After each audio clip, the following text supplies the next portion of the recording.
Well, you don't have to work the crazy mind. What is inquiry anyway? The inquiry is not the question, who am I? The question, who am I, is the intellectual aspect of the inquiry, how the inquiry is explained, but it's not how it actually works.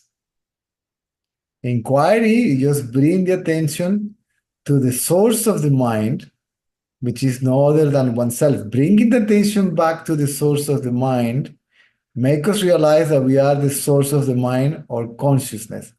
That consciousness that is known as I or I am.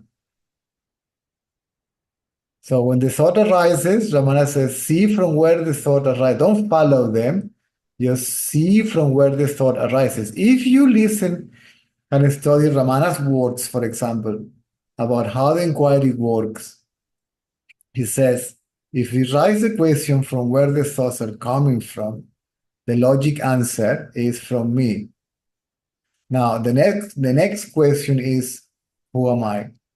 So the intellectual aspect is telling me that I am the source of the mind because the mind arises from me, right? Now, when the question, who am I, arises, it's not a question, but let's see, okay, myself, right? Let's see, who am I? See, let me look at myself. Let me bring the attention to myself, to what I know already as I.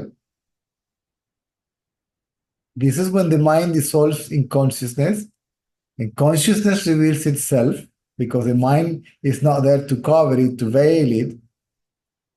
And then we realize that consciousness is nothing but silence.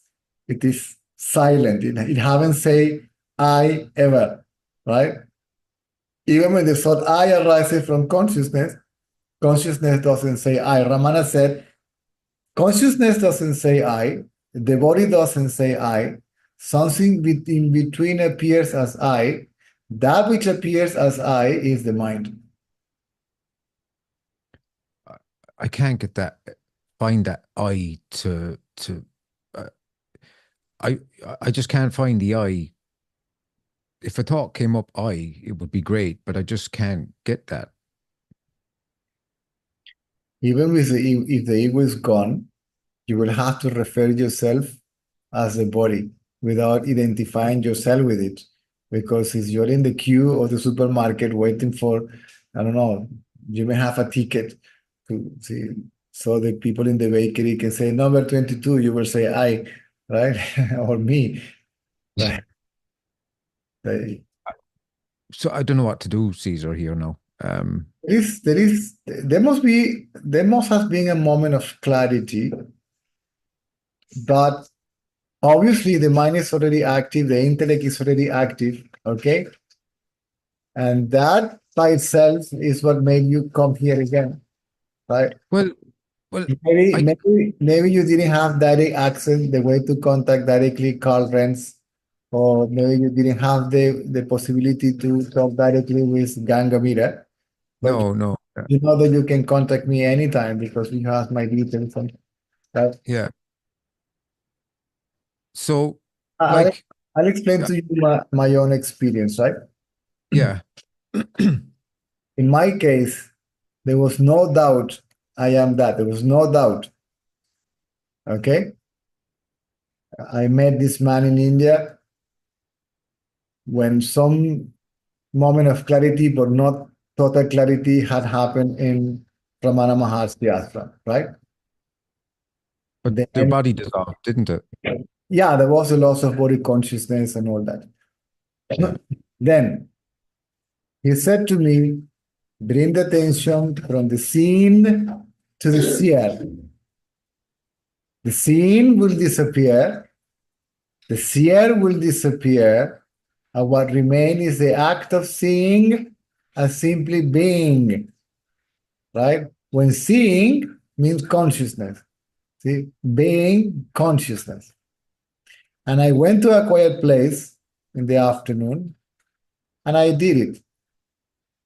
And something arose from within, kind of a energy vortex, if you wish, and it absorbed the thought I. The vacuum, is it?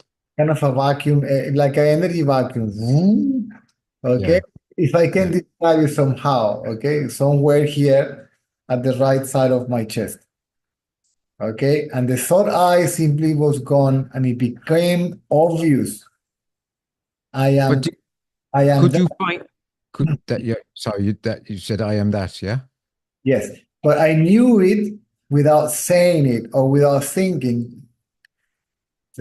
Obviously, that knowledge will appear in the mind, but it's not of the mind, right? The knowledge I am that is called wisdom, which substitutes ignorance, which is the thought I am the body. And both thoughts are reflection of the self, one in the form of ignorance and the other one in the form of wisdom, right? And it was obvious I am that. There was no, the last trace of doubt, there was nothing because the self is self-evident. It doesn't need anybody to confirm that it is, right? But my teacher was seated somewhere and he was witnessing when I was doing the inquiry, right? The ecstasy comes after the knowledge. When I know I am that, there is nothing. When I think, obviously, naturally, I am that, okay?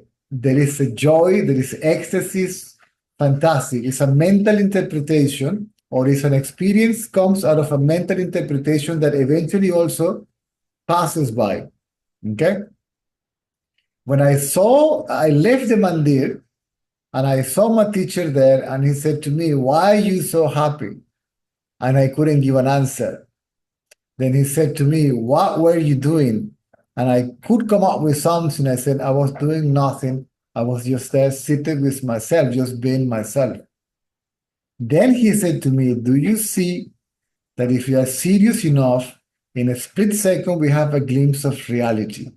He mentioned the word glimpse because it was a glimpse. Because the ego came back. In which way? In the most horrible way. I realize the self, right? Oh.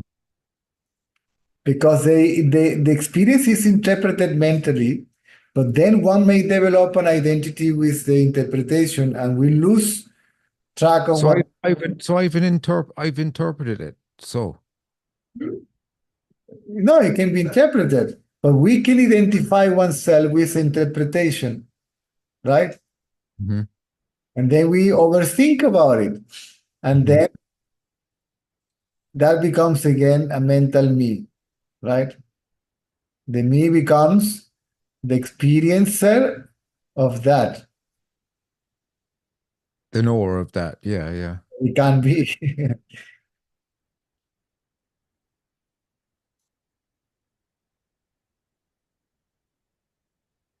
Even though one can have a glimpse of the self, which is the enduring background of silence, the experience is real, but it seems that the ego has it.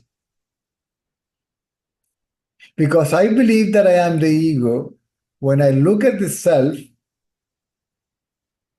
I objectify the self. This is why people say at the beginning, oh, it is empty.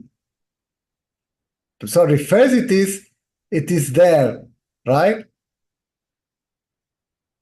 But it is like an object that the subject ego is knowing. But then we say, hold on a second, it's not an object because I don't see any form. It has no form. And then people say it is empty or emptiness. But then the seer of that disappears in that. And then it reveals itself as it actually is, as I. No?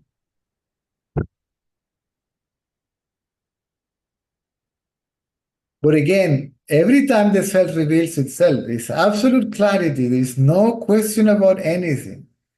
The knowledge of being the self is There is no doubt, there is no confusion because the confused one, there is nobody there to raise the question if it is there or not, if it is real or not. It's just not there.